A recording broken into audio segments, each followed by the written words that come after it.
After a little bit of speculation, Lamar Washington will indeed return to the 806 for year number 2 as a Red Raider. Hey, how's it going, everybody? I am RC Maxfield here for the Back to 12 podcast channel. If you want the latest Texas Tech breaking news and rumors all year long when it comes to Texas Tech men's basketball, you know what to do. Hit that subscribe button to stay in the know right here on the Back to 12 podcast channel. And it was very simple, just a couple of words. If you want to be exact, 6, technically 5, and then a hashtag word. But here we go. Lamar Washington at Amar Washington. The 1 is a L in this regard. Run it back, comma, year 2, red and black hearts, hashtag Uno. He will be back to play alongside Pop Isaacs.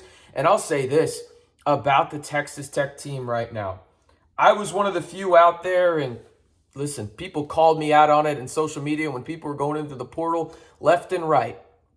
I said early on in this process that I thought there was a pretty solid chance that a lot of these guys would return to Texas Tech next year. And by a lot, I initially said 4 or 5.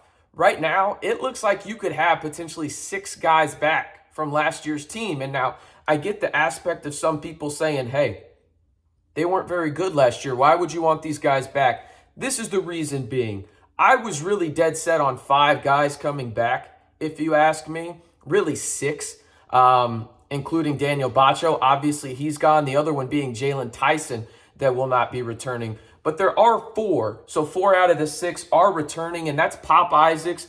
You got Karan Lindsey. Then you got Robert Jennings and Lamar Washington. Okay? That's a really good foundation for Grant McCasland going in to year number 1. I will say this.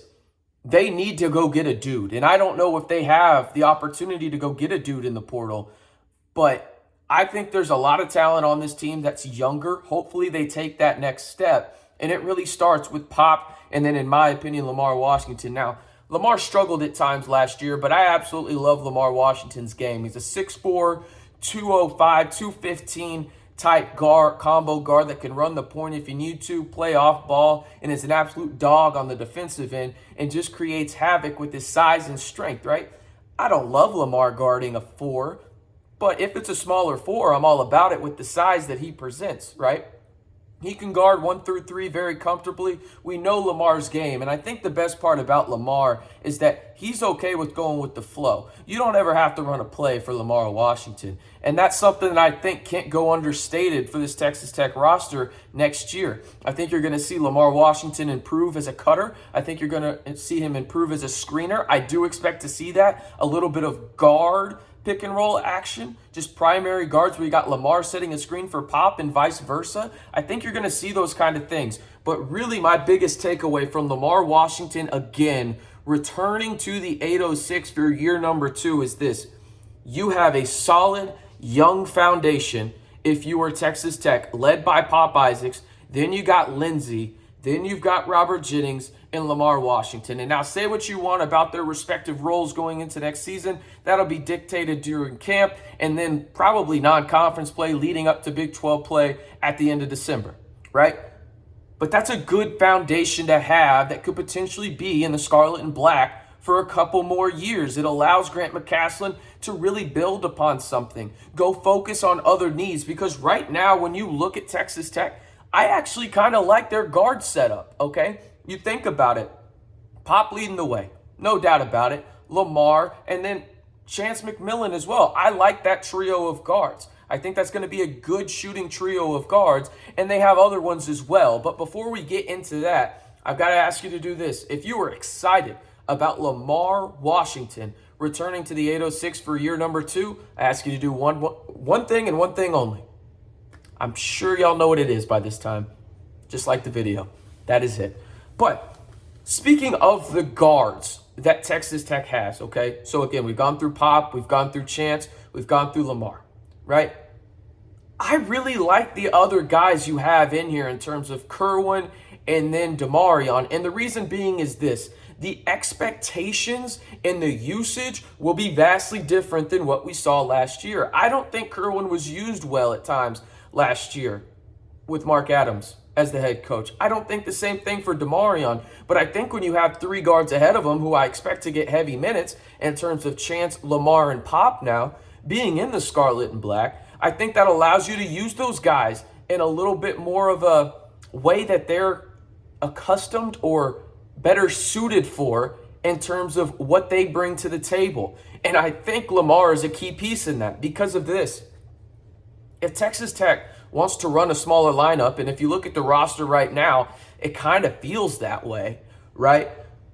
Listen, Lamar's going to play the 2. And Lamar as a 2 is okay because it allows you to do this. Lamar can be the primary ball handler at times, and then you've got Chance and Pop just running around like maniacs off of screens trying to find the open space because they both shoot north of 38% from 3. Listen, Pop shot 38% from 3 last year. He's a better shooter than that. The reason he didn't was first and foremost, he was a freshman, and then second, he was battling injuries, and then third, well, he had to put up some awful shots at the end of the shot clock because Tech had meaningless possessions at some points. He's a 40% three-point shooter. So is Chance McMillian. And when you have Lamar running the point, it allows you to run the pick and roll, have those guys off into space, have a cutter like Lindsey towards the basket, or you can have a guy like RJ pop out to the mid-range off of the pick and roll and create space for Lamar to go downhill and get to his left hand and really use his physicality towards the rim.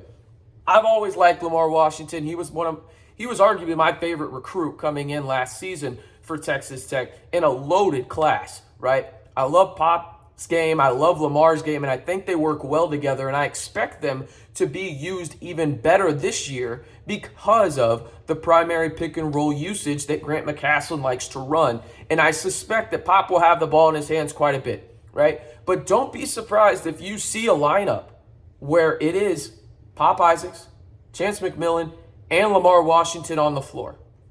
Don't be surprised if you do see that because, again, Lamar can guard a 3 due to his physicality and his size. He's not going to let anybody bully him because he is a bigger guard, okay? And I think that allows you to have those guys like Pop, have those guys like Chance run free, find space, and really create chances for Texas Tech to get good looks from deep. And that's something that Texas Tech has struggled with mightily over the past few years. I do like the shooting increases that Texas Tech has got. And I haven't even talked about Kerwin Walton and his shooting. He's a good shooter. Demarion Williams is a good shooter. Darion Williams is a good shooter from certain spots, right? So you've got improved shooting on this team. Now, will it come to fruition? TBD. Right? But I do like the guard aspect of this team for Texas Tech. What it's really going to come down to for me when it's all said and done is what kind of bigs do you have? What kind of wings do you have? Because the guard play is going to be there for Texas Tech, if you ask me. You just can't ask them to have all of the weight on their shoulders when it comes to creating offense, when it comes to getting out in transition, when it comes to shot creation, when it comes to making shots. You can't have it all fall on their shoulders. But I'll tell you what, it is a big deal for Texas Tech that Lamar Washington will be returning to the 806 as he announced on his social media, hey, run it back, year 2, exclamation point, exclamation point, exclamation point, red heart emoji, black heart emoji, hashtag Uno. So again, a nice young foundation for the Red Raiders in Pop. There you got Isaacs, you got Lindsey, Jennings, and Washington. That'll play in terms of a nice young foundation. Now Texas Tech needs to focus on getting some wings and some bigs in the portal. I am RC Maxfield reminding you, if you want the latest breaking news around Texas Tech men's basketball all year long, you know what to do. Hit that subscribe button to stay in the know right here on the Back to 12 podcast channel.